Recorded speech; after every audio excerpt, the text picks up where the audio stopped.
mga kababayan, ma'am sir, this is Jam, The Filipino Channel, ang inyong pong lingkod. So today is September 28, 2025 at tayo ngayon at pupunta dyan sa may Sampaguita, Western Bikutan po yan. At dadalhin po natin sa may Villa Kalayaan Subdivision sa may Gate 25, West Rembo po yan, Post Proper North Side, Taguig. Okay, so magbabalik po tayo mamaya konti po pag nakakuha na po natin sila. Disclaimer naman po, ang content po natin ay kalsada at hindi ang passenger. Kaya nga naman, sakasakali nga po na may marinig kayo mga pangalan ng lugar, pangalan ng tao, pangalan ng organizations, government or private man yan, ay wala pong kinalaman ng channel na ito. At wala pong pinapatungkulan. Lahat po ng pinag-usapan dito ay pawang dito lamang po yan sa loob at wala pong pinapatungkulan sa labas. Okay po. So magbabalik po tayo mamaya konti pag nakuha na po natin sila. If ever you want to ask, you can also ask your dentist to check your mouth if ever kailangan ito mag-mouthwash. And Doc, ang dami po namin natatanggap na questions sa aming number. Very interested po talaga ang ating mga listeners and viewers sa dental wellness. Ito naman po ang tanong naman po ng ating kapatiran ay sabi po niya, tanong lang po Doc Alexa, ano po ba ang gamot sa singaw? Sobrang kirot na po kasi.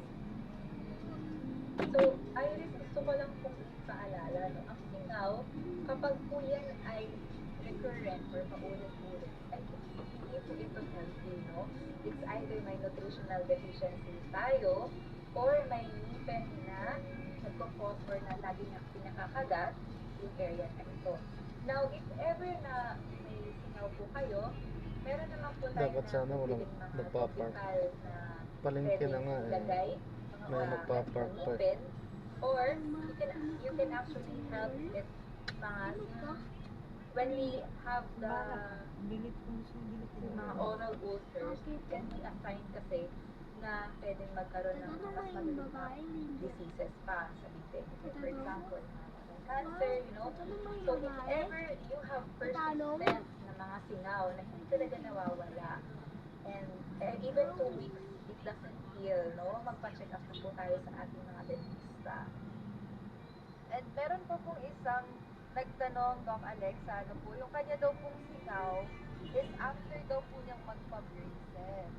So, may connection po ba yun? So, yung mga braces, yung mga patients natin with braces, if ever sharp po kasi yung may mga areas na nag-a-adjust pa sila bagong kabit pa lang ng braces natin, makifeel ng labi na may foreign na material. So, sometimes, pag kumakain tayo, yung labi natin ay gumagasgas din sa braces. So, one easy way is to use yung wax natin.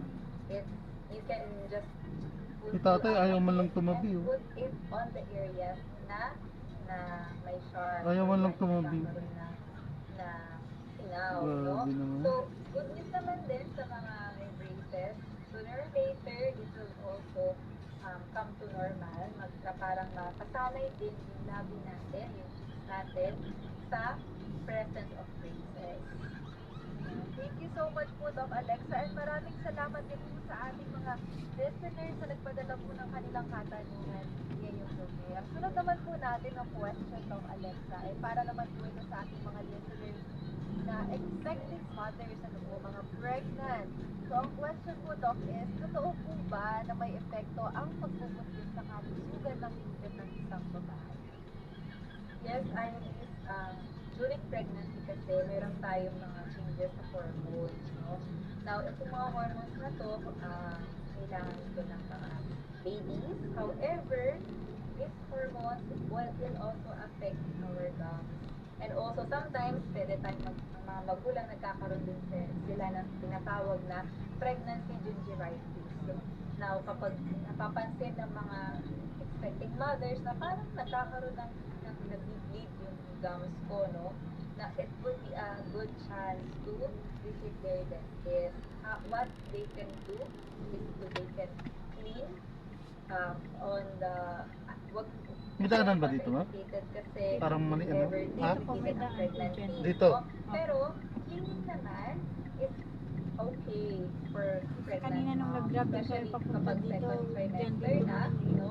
Marado kasi, kaya tinatanong ko kung baka meron dito. Sure na eh. even sa pregnancy, hindi nagkakaroon ng gingivitis. So, normal lang po ito pag naman po ay natapos ang panganganak, bumabalik din naman po sa normal ng ating mga gums. Some mothers do not have this as worse, parang hindi masyadong nakikita or napapansin.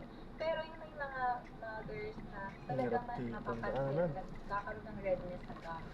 Now, if this is Dito. your experience, you can visit your dentist and they can do more focused na cleaning sa inyong case.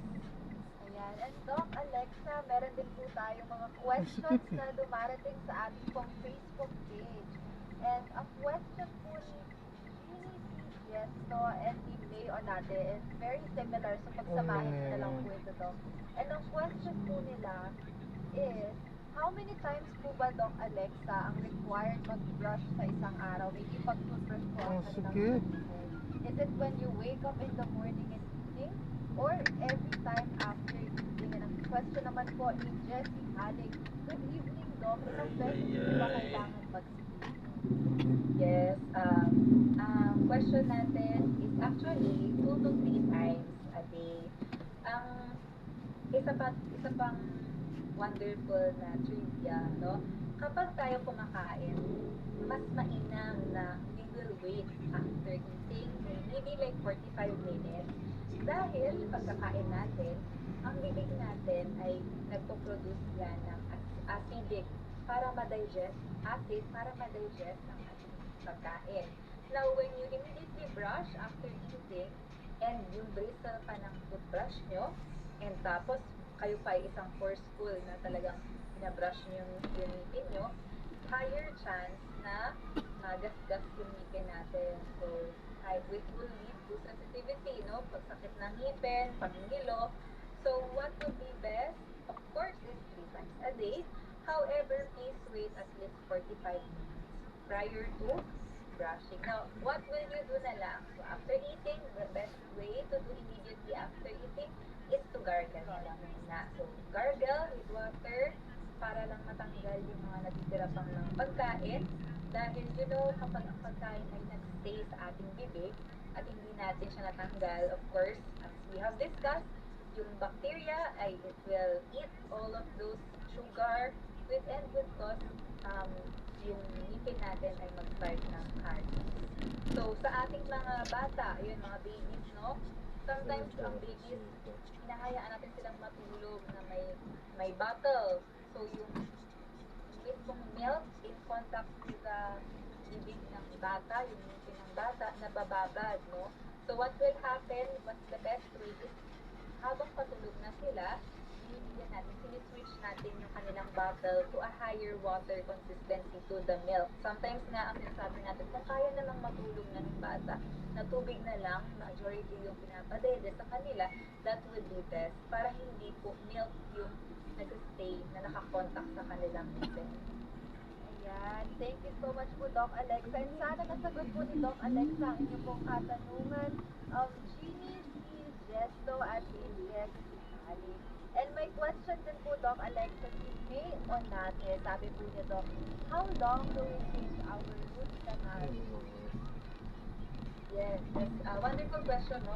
Ang root canal treated teeth natin, it can be observed sa x-ray. So, routine dental x-rays, let's just say, every 3 years, every 4 years, kapag po healthy yung bones surrounding the root canal treated teeth, no pain is present, walang parang tenderness, hindi po kailangan ipatanggal or ipa-clean ang root canal treated teeth because if properly done, maayos naman ang pagkaka-seal ng root canal treated teeth, hindi na po ito kailangan palitan. Now, if ever napapansin nyo na may sumasakit at parang magkakaroon ng parang pimple sa gums, yung saan nakatapat yung ngipin, tapos ito yung roots ng ngipin at may pimple, that would be a very sure sign na kailangan palitan yung root canal treatment. So, observe lang po sa ating mga patients with root canal treatment. Usually, if successful naman siya, hindi po kailangan palitan. Ayan. Thank you so much, Doc Alexa. And thank you din po kay Sister May Onate for sending your question. Sana po kayo po ay naliwanagan sa explanation po ni Doc Alexa. Ang next question naman po natin, Doc Alexa, this is for the parents listening to our program this evening. Ano po? So, paano po ba mahihikayat ang mga bata na maging masikasin po sa pangangalaga po ng kanilang Yes, Iris, alam ko na ang mga bata natin, their discipline starts at a very young age. So, kahit bata pa yan, hindi po totoo na, bata pa yan, makapalitan sa mga opinion. The habits na nagsisimula sa pagkabata, ito din yung habits that they will share when they are an adult. So, even when a child, kahit bata pa po yan, kailangan natin silang hikayatin. So, for example, for kids, meron tayong mga colorful toothbrush, pwede tayong maglagay ng mga pictures in front of their sink para makita nila kung paano i-brush ang kanilang ngipin. Pwede din tayong maglagay ng timer, yung mga sand timer na pwede nang baliktad at makikita nila yung pagtulo ng sand. Kapag tapos na ito, ibig sabihin, natapos sila ng maayos ang kanilang toothbrushing. You know, sometimes ang mga bata kasi nagmamadali sila na mag-brush. Akala nila pag nalasahan lang nila yung toothpaste ay tapos na ito. They forget na may mga areas at mga parte ng ngipin na kailangan din i-brush. Also yung cheeks nila and also the tongue.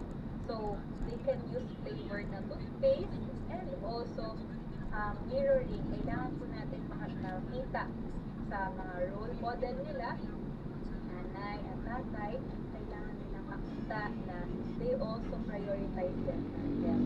Dapat nila na sila po ay maayos ng pangangalaga sa ngipin. And of course, gusto ko lang makita, no, kailan ba dapat check up ang mga bata sa dentista? Hindi po pagsimula na po sumakit yung unang ngipin, hindi po, no?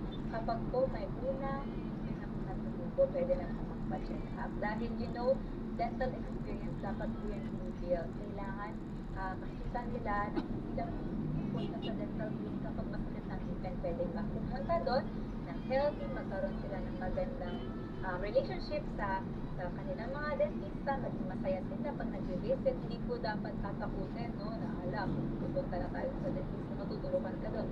Hindi po dapat ganun. Dapat i-build natin yung trust nila sa kanilang mga doktor at lalo na sa kanilang mga dentista para sa pagtanda nila. Meron din po silang diligence na magpa-check up at mag-visit sa kanilang mga dentist. Yeah, so it really starts at home, Doc Alexa, yung ganong klaseng relationship with dental health at home. Ayan, meron po kami question na natanggap din po, Doc Alexa, sa ating Facebook page. Ito po ay from Jessie Halig. Sabi po niya, isang tanong ko po, Doc Alexa, ang toothpick po ba ay okay gamitin na pagtanggal ng pinya sa ipin? Yes po. Actually, our teeth is properly aligned. Kaya sometimes yung may mga sungkit, it can also lead to dental caries kasi pag maganda yung pagkaka-align ng ngipin or may space between the teeth, dito pumapasok yung dumi, no? Sumisingit yung mga dumi. Now, ang paggamit ng toothpick, kapag kinakailangan na talaga because of the maiiwasan na naghiwa-iwalay ng ngipin, okay lang naman po ito. Pero kung naging habit na ito, na wala namang sumingit na pagkain at isusok na lang po natin, no? Sometimes may ganong mga habit, dapat po natin itong bigyan. Kasi instead of healthy, na makabulong ito sa pagtanggal ng food, tutusok natin yung healthy gums. And sometimes it will also push yung mga wood into the gum itself na magkakaroon ng infection.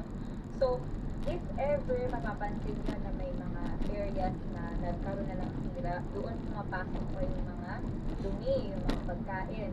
Now, dentist, kami po, ang goal natin naman po kami ay nagpapasta, dapat po ay maganda yung connection ng pasta sa ngipin.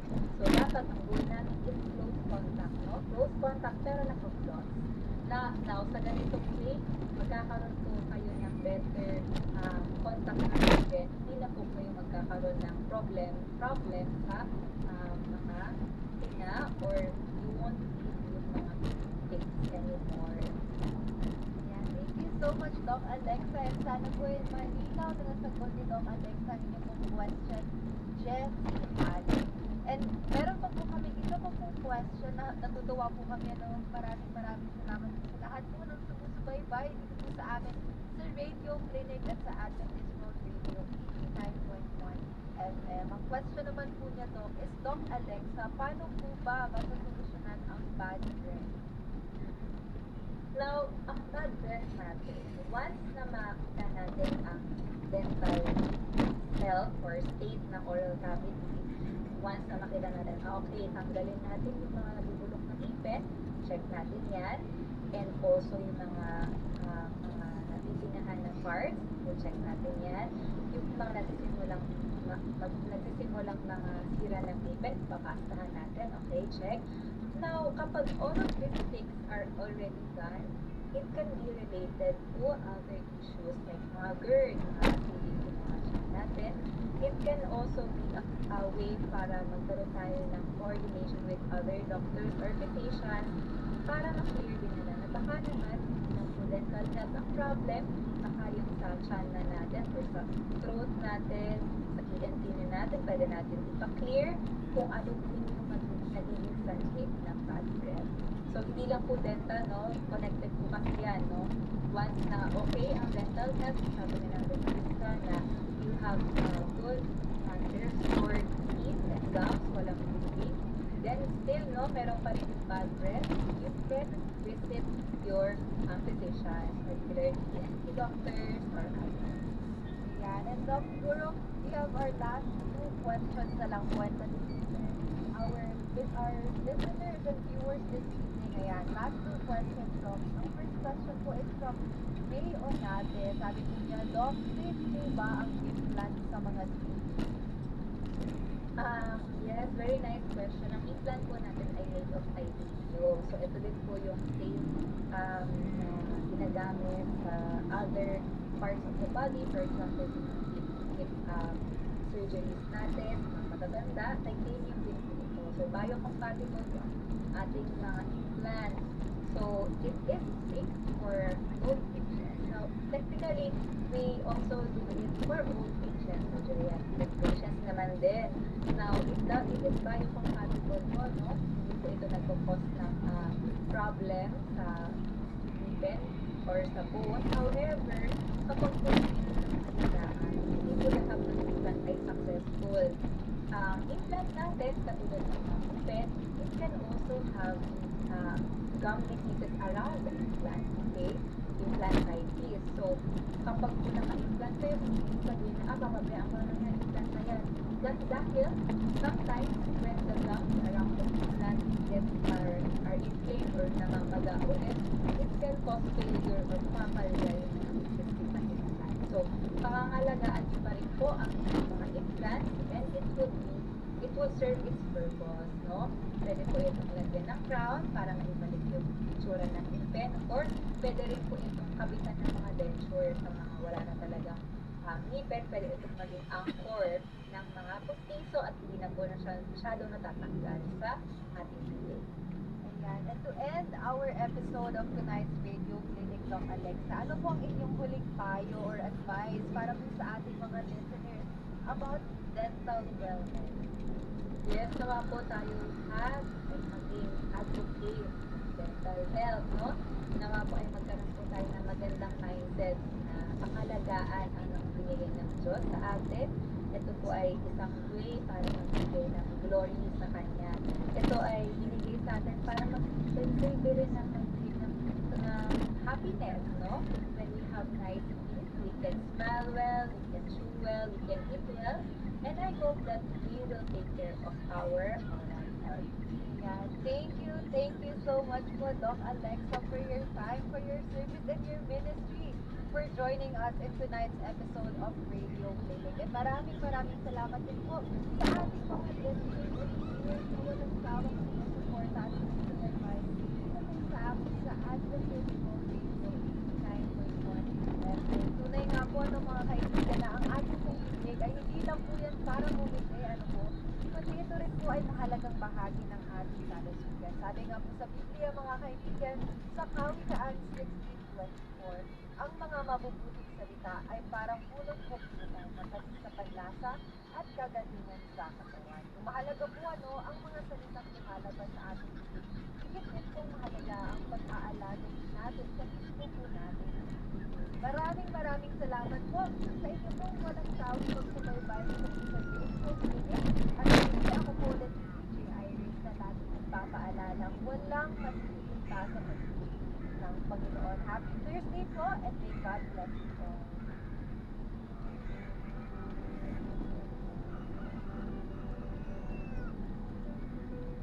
Kalusugan ay ingatan, mahabang buhay makakaptan. Ito ngayon ang Radio Clinic, ang iyong kagapay sa kalusugan. Tuwing Linggo, Martes at Huwebes, mula alas 6 hanggang alas 7 ng gabi. Mga eksperto sa iba't ibang larangan ng medisina, handang magbigay ng mahalagang tips at payo para sa inyong kalusugan. Mga doktor mula sa iba't ibang disiplina ang magbibigay ng kanilang kaalaman at serbisyo, kahit samahan kami para sa mas malusog na pagkakas. Huwag palampasin ang Radio Clinic, kung saan ang kalusugan lagi mo makakapita. Dito lamang sa AWR 89.1 FM.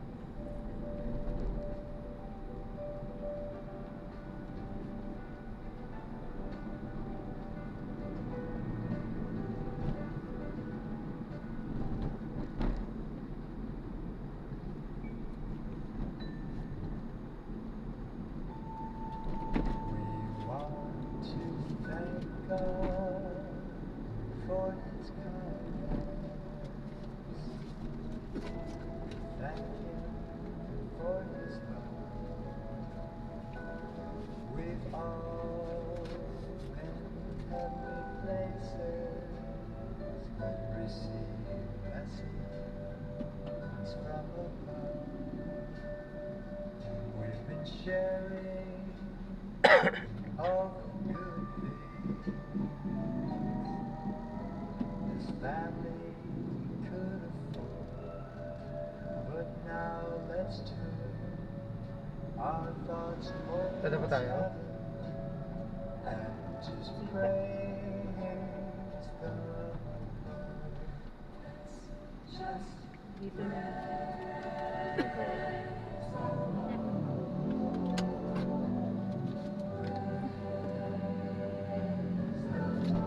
Sige po. We're here na. Hey, we need to wake up. Okay, girl. I know you're tired. Come here. Wait. Ay, okay na ito po ito, ha? Okay na po? Okay na po. Salamat po, ma'am. God bless po. Ingat po.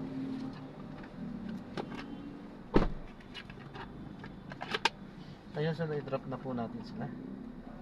So maraming salamat po sa panonood hanggang sa muli. Ingat po at God bless. Paalam po muna. Pasamantala, tayo kanya gagawa na ng panibagong video sa ating susunod na mga show. Paalam po muna. Pansamantala po si Sis John Parenda. Kunik-kunik channel ang inyong po. Paalam po.